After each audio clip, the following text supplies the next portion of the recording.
We have here the Nine of Wands energy. So, you're a little bit worried right here, no? Pero for some reason, parang with the sticks, no, na nandito na sa ground, parang medyo ilang araw na rin ito. So, parang nag-aalala kayo ng mga ilang araw na yan. So, alamin natin yan. There's something right here that might not be imbalanced. So, I'm sorry for that commercial mga babes, no? So, going back right here, tuloy na natin yung pinag-uusapan natin. So, ating alamin kung ano yun. So, you're a little bit worried, no? Ilang days na. So, alamin natin kung ano ba yun.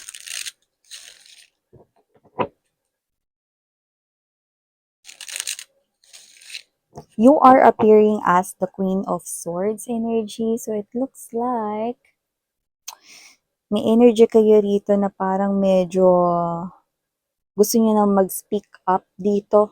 No? Parang meron na kayong gusto ritong kausapin or meron na kayo ritong gustong kumprontahin. Parang ganyan yung energy niyo. No? So, alamin natin yan. No? Parang yung energy niyo palabarn.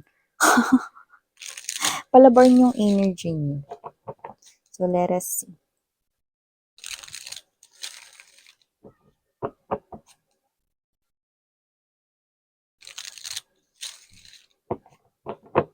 Okay.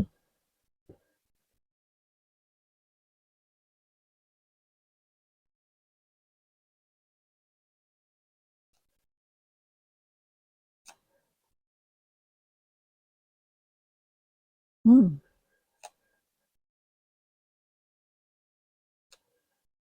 Yun, no? Ano kaya to? With the moon card energy, no? Pati ako, curious din akong malaman, no? High Priestess right here. Someone here is parang hindi nagsasalita, tikom bibig, no? So, let us see. Yan. Okay. Five of Wands energy, and we have here the Five of Swords. Oh, okay. Kaya, okay. Okay, there you go. We've got the Sun card energy. And at the bottom of the deck, see, look at that jump shot. The full card energy. So, mamaya sabihin ko sa inyo, no, kung ano yan. Okay, full card, no, is coming together with the Six of Wands energy and Ace of Coins sa bottom ng ating deck. Okay? So, kung ba't ako natawa, no? Sinong hindi matutuwa dito? Mamaya sabihin ko sa inyo kung ano yan, no? Pero, batiin ko muna lahat.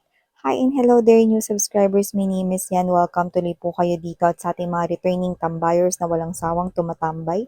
Thank you sa inyo, no, mga babes na walang patid na support and love. And yun nga, kung hindi nyo pa nalalaman, meron pa po tayong isa pang channel. Ang link ay nasa description box. Kaya kung interesado kayong tumambay dyan din, pwedeng-pwede nyong gawin yan. Basta just take only what resonates. And yun nga, wala tayong gender po dito sa babae, lalaki, LGBT, lahat welcome. Pwede rin pong iswitch at magka-swap-swap yung mga roles dahil possible talaga yun na mangyari since ito ay isang general reading.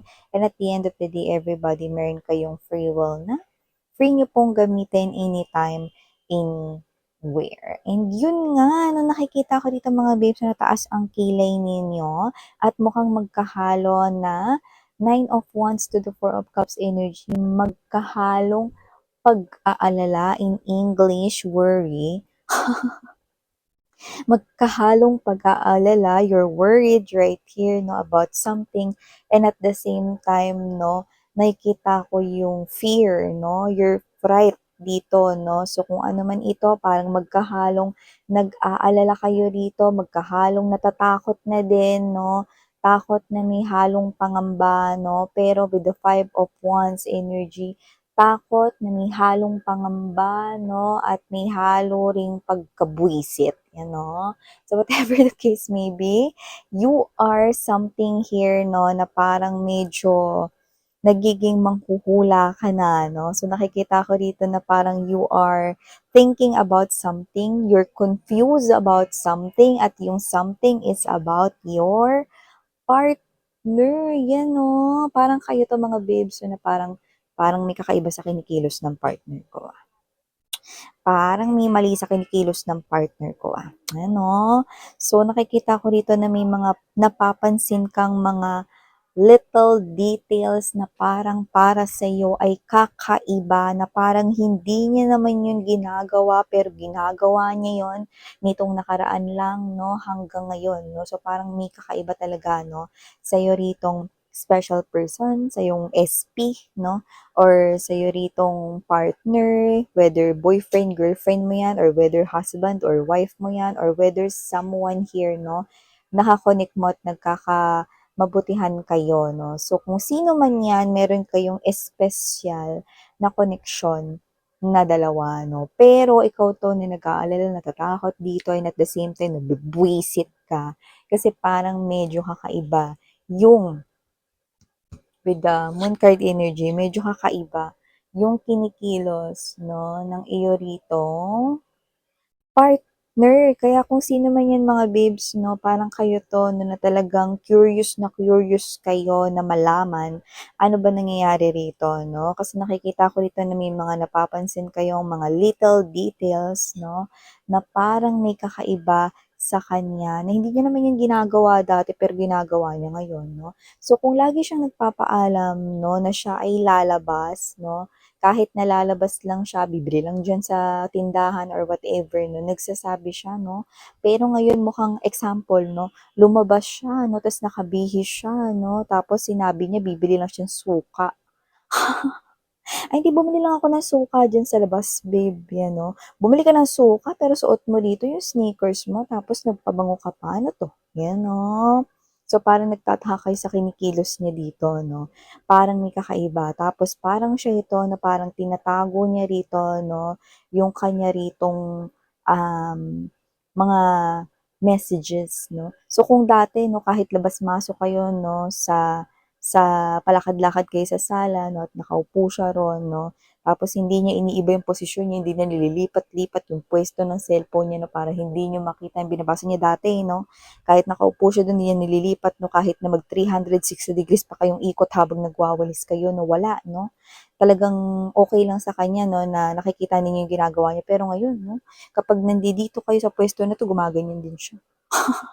Yung cellphone niya 'no, nandito ka sa puwesto na 'to, gumaganto din siya 'no, para hindi niyo mabasa 'no. So, kakaiba talaga 'no, parang may iba talaga dito 'no, at nangangamoy na parang meron dito na iba siyang mga transaksyon na bakit hindi ko puwedeng malaman, 'yan 'no. So, may mga gano'n kayo rito mga babes na pagtataka kung bakit bigla na lang naging ganyan ang partner mo, eh, hindi naman siya ganyan.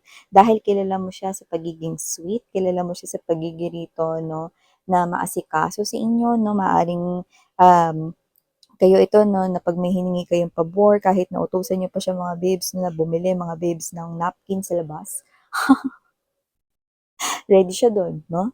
Kahit na, siya siya ito 'no, na laging inaasikaso yung baon ninyo, ulam ninyo, na pagkain ninyo, na maasikaso siya rito, inaalagaan niya kayo 'no. Kilala mo yung person mo bilang sweet, caring, loving 'no. Pero ngayon parang medyo may tinatago siya rito na, "Ano 'yan, parang parang iniiba-iba mo yung posisyon ng cellphone mo, tsaka bakit merong password 'tong cellphone mo? Wala namang password 'to, 'yan." So, parang may mga ganyan ka ng hinala kaya dito nagsasanga-sanga na yung iniisip mo 'no, nagkakaroon ng mga tangkay at yung iba namumulaklak na 'no, yung dahon 'no, at nagkaroon na rito ng para kayong, paghihinala in short sa kanya 'no. With the High Priestess energy, tama ka. Meron talaga siya ritong nililihim 'no, 'yan. So, nakikita ko rito na meron talaga siyang nililihim diyan at tama ka rin 'no, na hindi niya pinapakita dito sa inyo 'no, kung sino yung mga kausap niya, katransaksyon niya rito. At tama rin kayo 'no, na meron siya ritong mga pinupuntahan at inaasikaso 'no, na tikom yung bibig niya, Three of Coins, High Priestess energy, plano, may plano siya rito 'no, pero mali yung hinala mo, 'yan mga babes 'no, mali yung hinala mo dahil oo, totoo nga meron siyang mga katransaksyon pero hindi yun flirt, hindi yun casual flings, hindi yun pakikipaglandian 'no, hindi yun pakikipag-connect 'no. in a heart space level, walang gano'n 'no. Pero meron nga siyang mga katransaksyon 'no, at meron talaga siyang pinupuntahan dito na may kinalaman din dun sa mga katransaksyon niya. May kinalaman ito lahat sa plano niya rito 'no.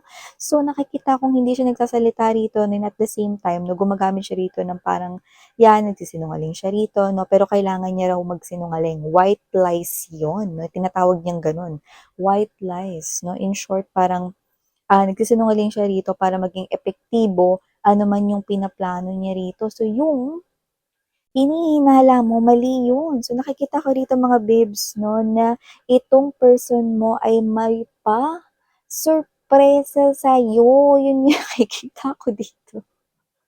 Yun yung nililihim niya, may pa-surpresa sa'yo dito mga babes 'no. At nakikita ko dito na talagang mainit na yung ulo mo rito 'no, with the Five of Swords energy 'no, Four of Wands 'no, kung sino man 'tong person na 'to 'no, yeah, love na love ka talaga niya kaya mali yung iniisip mo, mali yung hinala mo na meron siya ritong iba. Kaya nakikita ko rito 'no, na 'pag nalaman mo yung sikreto 'no, magtatagumpay siya dun 'no, sa surpresa niya sa'yo. Pero 'pag nalaman mo yon 'no, hindi tuwa agad yung mararamdaman mo kundi baka paghahampas-hampasin mo siya sa galit,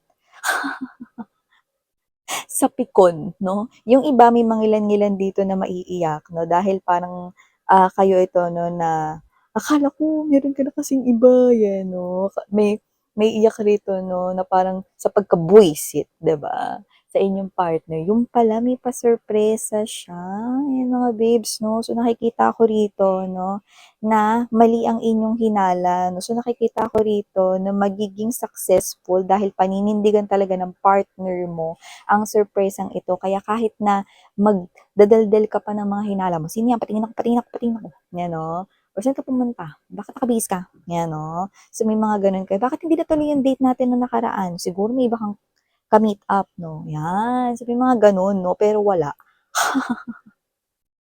Meron nga siyang pinupuntahan, meron siyang inaasikaso, ino-organize, may mga kausap siya, pero yun ay may kinalaman sa kaniyang sorpresa sa'yo. Yun yung nakikita ko rito 'no. So yung sorpresa na yun mga babes 'no, ay yun yung sorpresa na bagay na alam niyang ikakasaya mo, yan 'no. So parang siguro itong tao na 'to 'no, tutuparin niya rito ang isa sa mga nasa bucket list mo ngayong 2025 'no, or ibibigay or ipagkakaloob niya sa'yo 'no, bilang regalo yung isa sa pinakabagay na gusto mong bilhin or pag-ipunan. Yan yung nakikita natin dito. So, kung ano man yan, okay, it could be any specific thing, it could be any specific situation na siya mismo yung tutupad niyan 'no, para sa someone special at ang someone special na yun ay walang iba kundi ikaw. Yan, bongga. Kaya naman mga babes, so kaya natawa ako dito with the full card energy, mapapa-jump shot kayo dyan sa tuwa. Six of Wands right here, Ace of Coins, so isa lang ang tinutumbok dito. Kung ano man yung ibibigay sa inyo, no, makukuha niyo yan ng wala kayong kahirap-hirap. Alam mo yung na nakamit mo yan or napasayo yan, napasakamay mo yan 'no, or nangyari yan 'no, na pangarap mo or whether gamit man yan, gadget, kung ano man yan 'no, parang nangyari yan ta's hindi ikaw yung naghirap. Kaya ngiting tagumpay ka diyan 'no, see with the Ace of Pentacles energy. So kung ano man 'yan, it's something here that you really want. It might not something here expensive kasi yung iba posibleng hindi naman 'yan material na bagay 'no, pero 'yan ay bagay na gusto mong mangyari ta's siya na yung gumawa 'no. This special person of yours, make it happen for someone special like you, yun yun 'no. And others, it could be something here that you really want to buy, matagal mo ng pinag-iipunan, baka 'yan yung MacBook Air, 'yan 'no. O baka yan 'no, yung iPhone 16 Pro Max, 'di ba? Or baka yan 'no, yung, laptop, cellular phones, mobile phones 'no, desktop 'no, kung ano man yan, 'di ba? So, this person here will buy that for you. Baka yan na pala yung oven 'no, na pinapangarap mong ilan yung pintuan at maraming pindutan na oven kasi mahilig kang mag-bake 'no, or baka gamit 'yan ng pagluluto 'no, or baka 'yan na yung gusto mo ritong two-door na refrigerator 'no. 'Yan, sa mga gano'ng klase ng energy. So, mapupunta 'yan sa'yo ng hindi mo pinaghihirapan. Kaya nakikita ko rito na talagang ngiting tagumpay ka, napapasaya ka rito, you feel like dancing 'no, and I'm seeing you that you're really thankful. Yung iba, you're gonna kiss your person nonstop, no? Hanggang sa mapuno na ng laway ang kanyang fest, no? Hanggang kanyang neck dito. And you are so grateful, no, to this person kasi bawas ito 'no, sa savings mo 'no, kung may nasimulan ka ng ipunin, ikaw ito na masa-save mo pa yon 'no, na nakalaan sana for this kung ito naman ay bibilhin 'no. 'Yan, puwede rin naman 'yan na travel 'no, to some 'no, baka siya na yung bumili ng ticket 'no, inayos niya rin yung visa mo or whatever 'no. So, lahat ng mga kailangan dito 'no, is parang halos nilibre niya na for you, 'yan 'no, may gano'ng klase ng energy. So, it could be anything that you want 'no, might be included in your bucket list 2025, no? Or might be something here that you really want to have for yourself. Yan. So, yung nakikita natin dito. So, how sweet nga your person here, no? Pero yun nga, no, medyo taas kilay kayo at first. At kahit sino naman, no, imbis na matuwa kayo agad, no? So, kayo to, no, na baka paghampas-hampasin nyo pa siya. Muna, 'no? Kasi isa itong klase ng, sorpresa 'no, na akala talaga ninyo is iba yung direksyong pupuntahan 'no, pero hindi pala yun kasi isa pala itong malaking sorpresa. So yan mga babes 'no, I know that you deserve this kaya naman ano pang hinihintay mo, i-claim, claim, claim, claim, claim mo na yan. So, again, I'm your Yana Oni. Thank you so much for always being here with me, sweethearts. And you can check out my other channel. Link is down below sa ating description box. So, muli sa ating next na collective reading, no? So, magkita-kita tayo again ulit tomorrow. So, thank you so much. Charang Hiyo, love and light. Annyeong.